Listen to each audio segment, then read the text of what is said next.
So this particular by-election is one that NRM would win.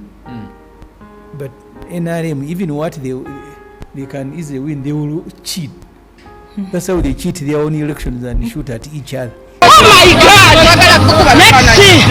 You open them! They are all mad! Oh! Yes. Oh my God! To Uganda! Police! No. Instead of protecting us, and you're not ashamed. Okubba obululu guno gwafuka muze gwa NRM era obukakafu mu kalulu k'ekisolo bwabaddewo ng'ogyeko abantu okubeera nga bagamba nti tulaba abantu bangi nga baweekera Bobi Wine naye ate ebyo bituuka mu biseera eby'okusuula akalulu nti tebalabikako naye muganda wange akalulu keetaaga okubeera nga katunulwamu. Oyinza okwesanga ng'obululu obw'abantu abamu nga bwe baatutegeeza mu kalulu ka 2021 nti obwa Bobi Wine bwe bubeera nga bubadde lwenda bwa Museveni nga buli 5 bajja kuddira 5 ebya Museveni babikwase Bobi Wine ate olwenda olwa Bobi Wine balukyuseemu nga lwa Museveni. Kakati ekyo muganda wange naawe abantu obujulizi babutuwa naye se mujunganda kasooka atunyonyole NRM gy'amanyi bulungi mu nsonga z'akalulu ye efaanana etya. MPs there, in my view, they are nearly appointed the same way it happens in Karamoja. So you go in knowing, but you should also accept that you may not have the same support and following in all the areas in Uganda. And I think maybe because of its geographical nature, we have not done enough work in that area. Even in the past, actually, we've made some strides. In the past, even to raise a candidate was very difficult. People did not have courage to contest against NRM. So they made everything look like a government. But now that there can be, as the numbers I have seen of opposition candidates, maybe Chisolo will in the future also change. Aisha was speaking about Western Uganda. In 1996, Dr. Paul Semwogerere was stoned. People were wondering why, who are you to come and contest here against Museveni? But now he has to do the same rigging he does everywhere to win. In some parts, some parts he wins, some parts he has to rig. So this particular by-election is one that NRM would win.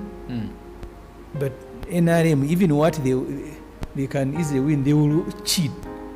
That's how they cheat their own elections and shoot at each other. Even internal elections. You've seen them shooting at each other in pure NRM. So they are so bad-mannered that even when they are contesting against each other, they will shoot at each other, they will cheat you. Bwatu Semujunganda akanya nti buli pate erina gyesinga amaanyi era ng'asuubira okuba nti akalulu keeyo NRM yabalina okubeera ng'ekawangula naye lwakuba nti bo muganda wange newankubadde nti akalulu kakubwa mu bifo ebimu byasuubira okuba nti balinayo amaanyi weesanga nti munnange era babbirayo kye bayita okubba kubanga obukakafu nga amagye bakakute n'obululu obutiikinge abantu bennyini kino kiswaza nnyo okuleka mpozi eri oyo atategeera naye kino kiswaliza ddala. Katate polisi ekuuma ababba obululu. What are we after? Bannange! Here the box, madam, here the box. Oh my God, you're supposed to keep law and order. Oh my God. Oh my God. You are Hebra. Ahebra, really? Ahebra. So, you have decided to rob us at this broad daylight. Oh, what a pity. What What a pity now oh my God. Let's see. You open them. They are all mad. Oh! Yes. Oh my God, Uganda. Police. No. Instead of protecting us, and you're not ashamed. Now your role is to keep law and order. What is this? What is this, Mr. Tuyahebwa? It's a pity. When we are Korachecha Garhan, oh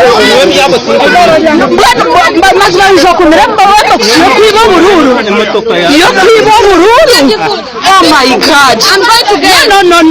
Let me first check my oh dear. Some other place. Oh my God, what a pity. No. It has to be here. It has to be here. Oh my country, Uganda. What kind of nonsense is this? Instead of protecting, you're here rigging. Cannot be allowed. Can you imagine? It has to be here. No. The car should be here. Oh, we know. No, the car must be here. It is a, no. This is an exhibit. No. It has to be here. It has to be here. It's an exhibit. This car is an exhibit. No, let it be here. It will be here. It will be here. Because we don't know what. No, my dear. No. We don't know where you're taking it and how many you still have. How many you still have? We don't know. Let it stay. You're protecting. Oh, my dear. Instead of keeping law and order, we are all citizens. You should be non-partisan. Who is it? This is a pity. A military officer guarding rigged votes. Kati ng'omuntu ajja okwewuunya nti omuntu ataddewo ba candidates babiri bonna nga ba NRM ate kijja kitya okubeera nti otandika okubba akalulu ekitegeeza nti obeera obanza okubeera ng'okitegeera nti nabali omuntu gwe baleese si wa kusema nti omuntu gwe baleese si wa muzannyo era abayinza okubeera ng'asobola okukuba akalulu kati oleeta bano ababiri osobole obululu okubeera ng'obuuzaabuliza mu abo ng'ogenda obutuuma sayidi zeeyo gy'obutuuma n'okendeeza obwono era okumaliriza ng'afunye Lwenda tawezeza na 10 naye nga kisoboka. Yes, this is our agent at the polling station of Buhozi, Busanani Primary School. I want you to talk to him briefly about what took place here at polling station. Kanyihamba yaje aje gutora yatikinze ibibando yatikangaga ububando ashiramo agaruka atikinga ubundi abushiramo kandi abyira n'abari kurondesha ngo nibamutikingire ashange bamaze kuba bwinshi abushiremo ariko ngezaho arambira ngo mpira agasururu ndakanga ndavuga ati ntaho nshaka gukorera isente nshaka gukorera amazima n'ubwenkanye ageze nyuma aratabuka aravuga ngo niba nshaka konona ukabwira abasirikari bankubite ukabankuriho agasimu bakamenya ariko yatabutse abonye nshaka gukubira abunkuriye ikibina cacu ca nubu wakoze yagiye kutabuka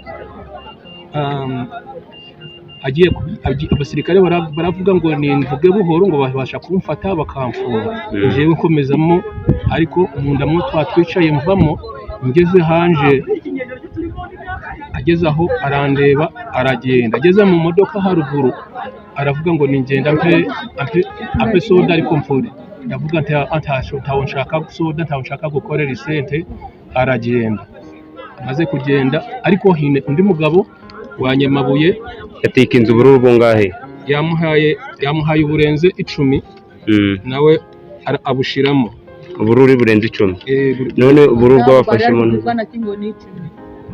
none yashizemo bungahe ko waruhanye none ndi kukubaza ubururu buno bwo bafashaga kanya wewe babaza bungahe 150 160 yes bwatowe bwasigaye muno 54 wakoze tubona tugendera kuri ubwo kale munnange ebitu biraba mu kalulu akawamu wano tulabe ebitundu ebiseera ebisinga obungi babeera balangirira akalulu Uganda Electoral Commission akalulu akawamu nga ne president bamulonze ku olwo n'ababaka ba parliament. Bwe kituuka ku General Museveni basooka kulangira bitundu gye basuubira okuba nti yevudde obululu, kati ne bakuleetenga magini ennene ennyo. Kati muno oba mweno bagenda bagattamu bugatte bwe batyo mpola mpola, batuuka n'okugamba nti Obwekkampala tebabulangiridde, mbu bagenze okutunulanga ebitundu byaweze dda, mbu tebaatawanye kubala bweri. Kati ne weebuuza nti kati olwo bwe kiba nti obweri ate nabwo bungi tebabuteekamu, ne kirabika nti Bannayuganda balonda naye obululu bwabwe tebubalibwa. Bwe buba bubalibwa babubalira ku bantu balala. Kati mmwe olwo ne musigala okubeera nga mulowooza nti opposition terina maanyi, ng'oggyeko n'ekyagiremayo nga opposition okubeera nti beegatta olw'okuba nti no babateekamu omusimbi mungi. Gyegenda okwesanga kandidaate wa UPC aze yekka, owa DP aze yekka, owa Jema aze yekka, owa Nuupu aze yekka. Kati obwo bonna bubeera bululu oba okwawulayawula. Kati olwo ne basooka bamutteeka mu ssente awo, buli waafuna obungi ne babusena ne babuteeka eri. Era nga ekigendererwa mu kino kubalaga nti wano Uganda opposition nnafu nnyo nnyo nnyo, NRM yasensera nnyo abantu, ekintu ekitali kituufu.